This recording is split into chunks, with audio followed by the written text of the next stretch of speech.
मरकुस रचित सुसमाचार 11 अध्याय में जो हमने आयतें पढ़ा है, बहुत ही परिचित आयत है और कई बार हम इसके ऊपर बात करते हैं। 22 से लेकर 24 आयतों में जो हमने आयतों को पढ़ा, ये एक बढ़िया बात है और एक सिंपल साधारण बात है। उसमें बताया गया है, जो आयतों को हमने पढ़ा वहां पे क्या देखते हैं कि यीशु मसीह जाते हैं, तो यीशु मसीह जब एक सारे यात्रा में यीशु मसीह के सफर के दौरान ये घटना घटी है और ये वास्तव सत्य घटना है। और सत्य घटना के बीच में यीशु मसीह जब चलते जा रहे थे, उन्होंने एक पेड़ को देखा। कौन सा पेड़ था वो? अंजीर के पेड़ को देखा और उन्होंने चाहा उसमें फल हो। और इसके विषय में हमने पहले भी बात किया, वो उस फल लगने के ऋतु में या उसका मौसम नहीं था, फिर भी यीशु मसीह ने चाहा फल लगे। तो वो प्रभु सिखाना चाहता है आपको हमेशा फलदायक रहना चाहिए। तो यीशु मसीह उस अंजीर के पेड़ को श्रापित करते हैं या उसे सजा देते हैं, वह सूख जाता है। इस बारे में चेले जब उसके साथ आए दूसरे दिन, और 20 साल से जब बोर्ड को जब वह उधर से जाते थे, तो उन्होंने उस अंजीर के पेड़ को जड़ तक सूखा हुआ देखा। पतरस ने वह बात स्मरण आई और उसने उससे कहा, हे रबी, देख, यह अंजीर का पेड़ जिसे तूने श्राप दिया था सूख गया है। यीशु ने उसको उत्तर दिया कि परमेश्वर पर विश्वास रखो। फिर 23 आयत में क्या लिखा है? मैं तुमसे कहता हूं कि जो कोई इस पहाड़ से कहे कि तू उखड़ जा और समुद्र में जा। पहाड़, मैंने पूछा आपसे, सवाल किया था, पहाड़ कितने लोगों ने देखा? कितने लोगों ने पहाड़ देखा? पहाड़ कितना मजबूत है, बहुत मजबूत है। पहाड़ ऊंचे होते हैं, कई पहाड़ी छोटे होते हैं, लेकिन पहाड़ मजबूत है। लेकिन यहाँ पे यीशु मसीह की जो बात है, जो इस 23 आयत में बताया, मैं तुमसे सच कहता हूं, झूठ की बात नहीं, यीशु मसीह हमेशा सच बोलते हैं। यदि तुम पहाड़ से कहें, किससे कहें? पहाड़। एक्चुअली ये जो पहाड़ी बताया गया है, द सेकंड क्लिप, दूसरा फोटो देखना, एक पहाड़ है और साथ में चारों तरफ समुद्र है, देख रहे हो आप? सेकंड, उसमें अगर आप देखें और उसके अगले में फिर यीशु मसीह बता रहे हैं, क्या बता रहे हैं?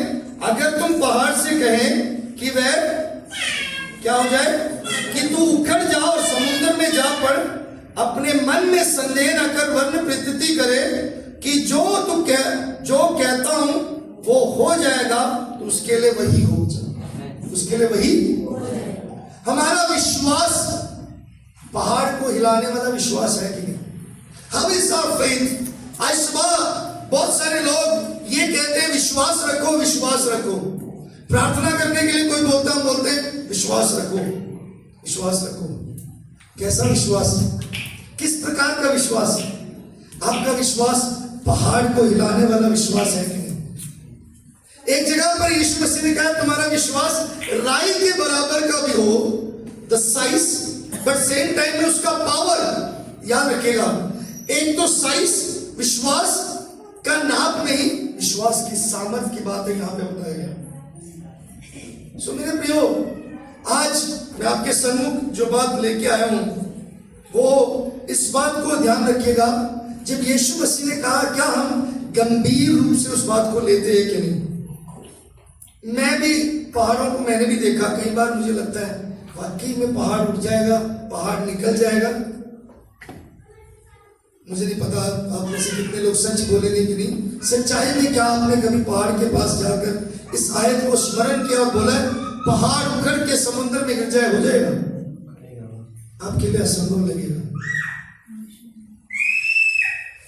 और क्योंकि हमारे लिए असंभव है, क्योंकि जो विश्वास है वह क्या है? परमेश्वर का दिया हुआ एक वरदान है। इफिसियों 2:8 में लिखा है, विश्वास परमेश्वर ने दिया है, हमने कमाया नहीं। We didn't earn it, we didn't work for it, हमने उसके लिए काम नहीं किया, हमने इसके ऊपर मेहनत नहीं किया, परमेश्वर ने दिया है। लेकिन वाकई में अगर सही विश्वास है, सत्य विश्वास है, if it is a genuine faith, it's a miracle, वो एक चमत्कार है। आपको याद विश्वास कुछ ऐसा नहीं है जो मुझे मिल गया और मेरे पास है, like I possess it very naturally, ऐसा नहीं है। बहुत सारे लोग सोचते हैं मेरे पास विश्वास है, मेरे पास विश्वास है। No, it is a gift of God, the faith is the gift of God. प्रभु हमें विश्वास देता है और प्रभु ही विश्वास रखने के लिए हमारे ऊपर सहायता करता है और हमारे बल देता, हमें वो योग्य सक्षम बनाता है। अब रोमियो 12 उसके 3 आयत में क्या लिखा है? प्रभु अपने लोगों को क्या है, उस नाप के अनुसार विश्वास देता है। रोमियो 12 अध्याय 3 आयत, रोमियो 12 अध्याय 3 आयत पढ़ें जल्दी। क्योंकि मैं उस अनुग्रह के कारण जो मुझको मिला है तुम में से हर एक से कहता हूँ कि जैसा समझना चाहिए उससे बढ़कर कोई भी अपने आप को ना समझे, पर जैसा परमेश्वर ने हर एक को विश्वास परिमाण के अनुसार बांट दिया है वैसे ही शुद्ध बुद्धि के साथ अपने को समझे। परमेश्वर ने कैसे बुद्धि दिया और कैसे विश्वास दिया? सबको अपने परमात्मा के अनुसार। God empowers His children to believe Him, to serve Him, to glorify Him through the power of faith that He has given us. जो उसने हमें दिया, उस सामर्थ के द्वारा, उस विश्वास के द्वारा हम उसकी सेवा करते हैं, उसकी महिमा, उसकी बड़ाई करते हैं। याद रखिएगा, परमेश्वर के कार्य परमेश्वर का है, परमेश्वर का कार्य परमेश्वर का है। बहुत सारे चीजों पर, बहुत सारे बातों पर बाइबल जो है एक सत्य घटना के पुस्तक है या सत्य विषयों पर आधारित है। बाइबल सत्य विषयों पर आधारित है। जो प्रभु ने अपने लोगों के लिए किया, ऐसे कुछ कार्य हैं जिसके विषय में मैं अभी बताऊंगा। यहोशू के 10 अध्याय निकालने की जरूरत नहीं, 12 से लेकर 14 आयतों में जब आप देखते हैं, वहां पे यहोशू को जब परमेश्वर ने कहा या यहोशू ने सूर्य को आज्ञा दिया, सूर्य और चंद्र अमोरियों के ऊपर जीत हासिल किया। इजराइलियों ने अमोरियों को हरा दिया। तो जब यहोशू ने किया, अब वो देख रहे हैं यहोशू ने क्या किया, कमांड किया है। यहोशू ने क्या किया, कमांड किया, सूर्य चंद्रमा स्टिल हो गया, बिल्कुल एकदम। हाँ, ऐसा हुआ, ऐसा हो सकता है भैया, हो सकता है भाई लोगों, बहनों, प्रिय बुजुर्गों, बच्चों, जवानों, हो सकता है कि नहीं? हुआ है, जोशुआ के समय पर हुआ है। विश्वास करो तो पहाड़ से कहे वो उठकर उखड़कर, पहाड़ हिलाने वाला विश्वास आपका होना चाहिए। दूसरी घटना इसके विषय में, मसीह राजा क्या हुआ, यशायाह ने प्रार्थना कर रहा था, प्रभु मुझे चंगाई दे, प्रभु चंगाई दे। यशायाह ने बोला, प्रभु ने तेरी प्रार्थना सुन ली। फिर क्या हुआ, कितने साल? 15 साल उसके बढ़ा दिए। मेरे प्रियो, मैं असंभव बातें नहीं बता रहा, मैं सत्य बातें बता रहा हूं। आज आपको याद दिलवा रहा हूं, ये बाइबल की लिखी हुई बातें हैं। 15 साल उसके बढ़ाए। विश्वास करो, आपके जीवन में असंभव को संभव होते हुए आप देख सकते हो। आप प्रार्थना करते हो, आप प्रभु पर विश्वास करते हो, प्रभु मुझे चंगाई दे, प्रभु मेरे इस कार्य को बनाए। मैं पिछले दिनों मनन कर रहा था, मांगो, ढूंढो और खटखटाओ। मांगते हैं, फिर उसके बाद छोड़ देते हैं, ढूंढते नहीं, लगातार नहीं रहते। मेनी टाइम्स भी आज फिर हम छोड़ देते हैं, पता नहीं मिलेगा कि नहीं, होगा कि नहीं, प्रभु करेगा कि नहीं।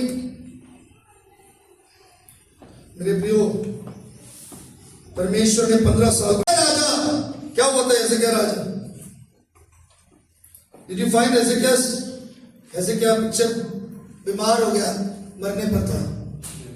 फिर परमेश्वर ने 15 साल बढ़ा दिया। उत्पत्ति 22 1 से 14, जहां पे परमेश्वर ने अब्राहम से मांग किया कि अपने इकलौते पुत्र को मेरे लिए बलि चढ़ाए, तो वहां पे परमेश्वर ने क्या किया, मुहैया किया, प्रबंध किया।